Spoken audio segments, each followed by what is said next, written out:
नमस्कार दोस्तों, हमारे चैनल पर आपका बहुत बहुत स्वागत है। आज हम आपके लिए लेकर आए हैं बेरोजगारी भत्ते से संबंधित आवश्यक सूचनाएं। बेरोजगारी भत्ते को लेकर पक्ष और विपक्ष में पूछे गए सवाल जवाब और आप बेरोजगारी भत्ता कैसे ले सकते हैं, आपका भत्ता वेरीफाई कैसे होगा, कितने वर्ष तक आपको भत्ता मिलेगा, बेरोजगारी भत्ते के आवेदनकर्ताओं की संख्या है, इन सब की जानकारी हम आपको देंगे। तो चलते हैं दोस्तों, बढ़ते हैं वीडियो की ओर। तो वीडियो को लास्ट तक जरूर देखें ताकि आपको सारी जानकारियाँ प्राप्त हो सके। सदस्य को बताना चाहता हूं, खंड 1।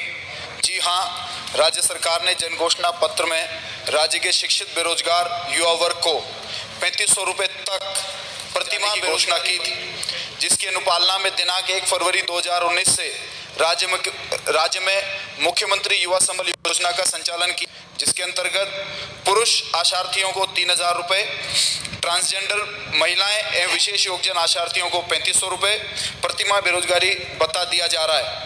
31 जनवरी 2021 को विभागीय पोर्टल पर विभिन्न शैक्षणिक योग्यताधारी कुल 15,03,834 बेरोजगार आशार्थी राज्य के रोजगार कार्यालयों में पंजीकृत हैं, जिनमें से स्नातक व अधिस्नातक बेरोजगारों की संख्या 12,24,008 है। जिलेवार सूची परिशिष्ट ए पर उपलब्ध है। खंड 2, प्रदेश में मुख्यमंत्री युवा संबल योजना अंतर्गत दिए जाने की सीमा निर्धारित की गई है।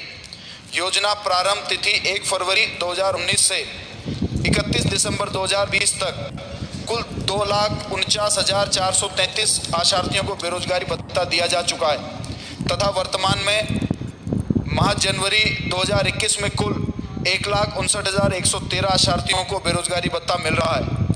जिलेवार सूची परिशिष्ट व्यय पर उपलब्ध है। वर्ष 2020-21 के लिए 88,262 आशार्थियों ने आगामी वर्ष में भत्ता प्राप्ति हेतु नवीनीकरण रिन्यूअल करवाया है। जिलेवार सूची परिशिष्ट 6 पर उपलब्ध है। कुल 2,15,390 आशार्थियों के आवेदन प्रतीक्षा सूची में स्वीकृत हेतु लंबित हैं। जिलेवार सूची परिशिष्ट 6 पर उपलब्ध है। 31 दिसंबर 2020 को जांच हेतु कोई आवेदन लंबित नहीं है।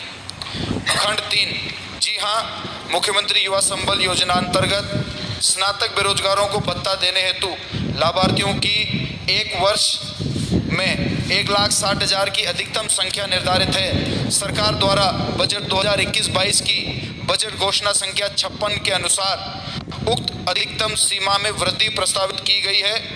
अब लगभग 2 लाख बेरोजगार युवा लाभान्वित हो सकेंगे।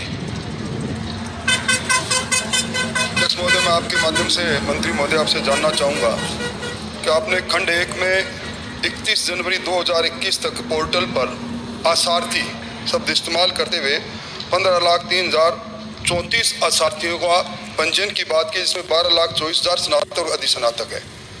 और आपने खंड 2 में ये कहा कि इनमें से आप 1,59,113 आशार्थियों को भत्ता दे रहे हैं, और वेटिंग लिस्ट जो आपने बताई वो बताई आपने 2,15,390।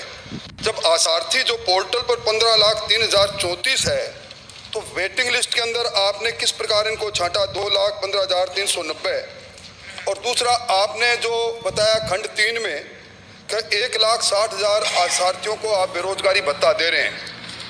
परिशिष्ट एक के अंदर आपने अलग अलग जिलों के अंदर अलग अलग आशार्थियों के रजिस्ट्रेशन और उनको जो भत्ता दिए जा रहे हैं उसकी संख्या बताइए। तो 1,60,000 का जो गैप है, इसमें जिलों के विभाजन का क्या कोई आपके पास मापदंड है क्या? माननीय अध्यक्ष महोदय, आपके माध्यम से माननीय वरिष्ठ सदस्य को बताना चाहता हूं, 12,24,008 स्नातक और अधिस्नातक बेरोजगार आशार्थी जरूर हैं, लेकिन बेरोजगारी भत्ता उन्हीं लोगों को दिया जाता है जो बेरोजगारी भत्ते के लिए अप्लाई करते हैं। उनकी कुल संख्या 4,56,000 है। उनमें से 2,49,433 इस योजना का लाभ उठा चुके हैं। इनमें से 50,202 युवा वो हैं जो योजना का लाभ लेकर इस योजना से बाहर हो चुके हैं।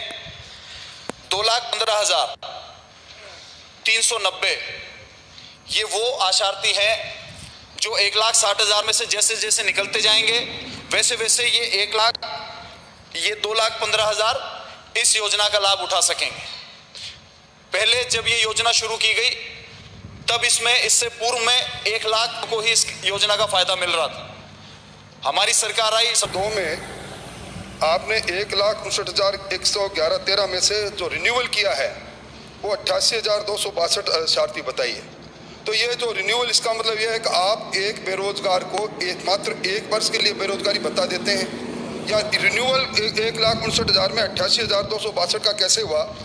और आपने जो परिशिष्ट में बताया है, राजसमंद जैसे जिले में सिर्फ 1951, जैसलमेर में 1828 और अलवर जो जिला है उसमें 22,920 और भरतपुर में 16,156।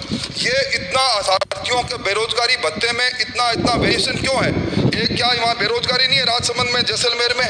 और क्या यहाँ ज़्यादा बेरोजगारी अलवर में और भरतपुर में? इनको बताइए आप। माननीय अध्यक्ष महोदय, माननीय सदस्य इस विधानसभा के बड़े धुरंधर माने भी जाते हैं और मैं भी मानता हूं, लेकिन मैं आज तैयारी पूरी करके आया हूं।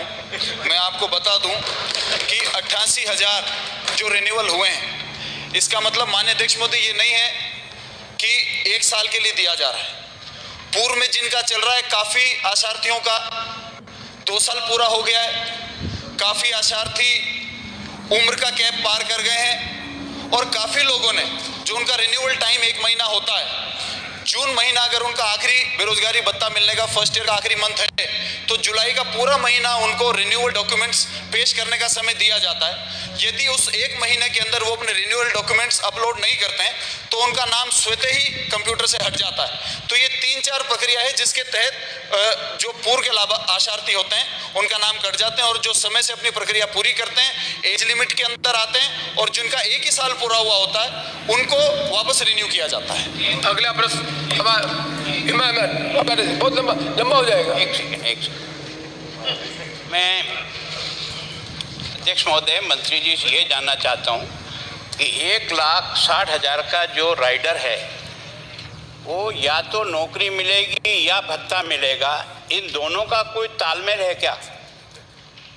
आपकी घोषणा थी या तो नौकरी मिलेगी या भत्ता मिलेगा, तो ये 1,60,000 की जो कैप है आपकी उस घोषणा पत्र को पूरा करने के लिए है या केवल दिखाने के लिए? माननीय अध्यक्ष महोदय, माननीय नेता प्रतिपक्ष जी को भी मैं बताना चाहता हूं कि मैं हमारी घोषणा का पत्र लाया हूं। 10 श्रम एवं रोजगार बिंदु नंबर 1, शिक्षित बेरोजगार युवा वर्ग को 3,500 रुपये प्रतिमाह तक बेरोजगारी भत्ता दिया जाएगा। इसमें नौकरी देंगे या बेरोजगारी भत्ता देंगे, इस प्रकार का कोई उल्लेख नहीं है। तो ये कहां से लेकर आए? कृपया करके आप मुझे बताएं कि वो कौन सा पत्र है जिसमें आपने ये लाइन पढ़ी है। तो यदि आपके पास विशेष कोई पत्र आया तो आप हमें बताएं ताकि हम उसके ऊपर काम कर सकें। मेरे हाथ में ये घोषणा पत्र है और इसमें यही लाइन लिखी हुई है।